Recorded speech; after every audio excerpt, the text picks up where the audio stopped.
बीरबल की बुद्धिमानी, हाजिर जवाबी और सूझबूझ ने ही उन्हें बादशाह अकबर का प्रिय बना दिया था। तो दूसरी ओर बीरबल की लोकप्रियता ने दरबारियों के मन में उनके प्रति ईर्ष्या का भाव पैदा कर दिया था। वे सदैव ऐसे अवसरों की तलाश में रहते थे जब वे बादशाह के कान भर सके और उन्हें नीचा दिखा सके। एक रोज बीरबल दरबार में नहीं आए। बीरबल की अनुपस्थिति में बादशाह के कान भरने का अवसर दरबारियों को मिल गया। सभी ने एक स्वर में कहा, हमारी समझ में आज तक यह नहीं आया है जहांपना कि हम लोगों में क्या कमी है।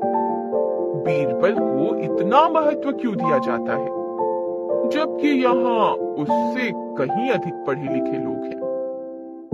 अच्छा, फर्क जानना चाहते हो? हाँ हुजूर, फर्क दिखाया जाएगा। इस समय बीरबल के पास सूचना भेज दो कि वह 7 दिनों के लिए छुट्टी पर रहे, दरबार में ना आए। तुम लोगों में जो सबसे चतुर है वह उनके स्थान पर काम करे, उनकी कुर्सी पर विराजमान हो। इस 1 सप्ताह में हम फर्क का एहसास करा देंगे। सभी दरबारियों की खुशी का ठिकाना न रहा। आपस में सलाह कर उन्होंने अपने में सबसे चतुर, विद्वान तथा पढ़े लिखे मौलाना को बीरबल के स्थान पर नियुक्त कर दिया। बीरबल को 1 सप्ताह के लिए छुट्टी दे दी गई। बादशाह इम्तिहान लेने का उचित अवसर और विषय तलाश करते रहे। दिन व्यतीत होते गए। 1 सप्ताह खत्म होने को आ गया। 6ठा दिन था। बादशाह ने दरबारियों को एकत्र कर उनके द्वारा चुने गए उस चतुर मौलाना से कहा, हमारे महल के पिछले हिस्से में कुतिया के बच्चों की सी आवाजें आती रहती है। देख कर आओ माजरा क्या है। बहुत अच्छा हुजूर, कहकर मौलाना साहब चले गए। थोड़ी देर बाद लौटे। कुतिया ने बच्चे दिए हैं हुजूर, वे ही कू करते रहते हैं। कितने बच्चे हैं? बादशाह ने पूछा। हुजूर, मैंने तो नहीं गिने। जाओ गिन कर आओ। मौलाना आज्ञा पाकर दोबारा गए और थोड़ी देर बाद लौट आए। आते ही बोले, जहांपना 5 बच्चे दिए हैं कुतिया ने, मैं स्वयं गिन कर आया हूँ। गिन आए? जी हाँ। अच्छा, बादशाह ने मुस्कुरा कर कहा, फिर तो तुमने यह भी जरूर देखा होगा कि उनमें कितने नर हैं और कितने मादा हैं। मौलाना चकरा गए। हुजूर, यह तो देखा नहीं। देख कर आओ। मौलाना तीसरी बार गए और यह देखकर आए कि बच्चों में कितने नर हैं और कितनी मादा। हुजूर, 2 नर हैं और 3 मादा। अच्छा, जो नर हैं उनके रंग कैसे कैसे हैं?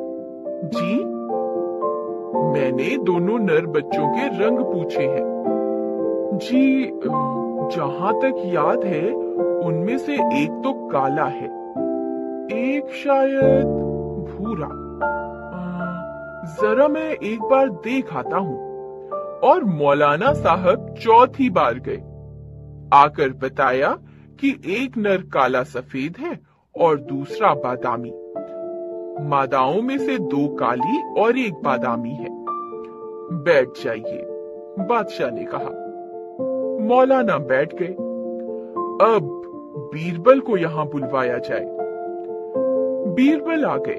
बीरबल ने आते ही कहा, हुजूर, अभी तो 1 दिन और बाकी है, मैं परसों अपने आप ही आ जाता। जरूरी काम है। हुक्म कीजिए जहांपना। हमारे महल के पिछले भाग में अजीब सी आवाजें आती हैं, जैसे कभी कुतिया के भौंकने की, कभी कुतिया के बच्चों की कूकू, तो कभी गुर्राने की। देख कर आओ माजरा क्या है। जरा जल्दी लौटना। अच्छा जहांपना। बीरबल चले गए। बीरबल जब लौटे तो बादशाह ने प्रश्न किया, क्या माजरा है? कुतिया ने बच्चे दिए हैं, 5 बच्चे हैं। वे सब कू करते हैं। कुतिया गुर्राती या भौंकती रही होगी रात को। कोई बात नहीं है वहाँ। उनमें से नर मादा कितने हैं? बादशाह ने पूछा। 2 नर 3 मादा। रंग किस प्रकार का है? एक नर काला सफेद, दूसरा बादामी। मादा 2 काली और 1 बादामी है। बीरबल का उत्तर सुनकर बादशाह प्रसन्न हो गए। उन्होंने अपने पर गर्व किया कि उन्हें एक बुद्धिमान व्यक्ति मिला है जो उनके साथ रहता है। अब तुम लोग समझ गए होंगे कि तुम में और बीरबल में क्या फर्क है, क्यों मौलाना?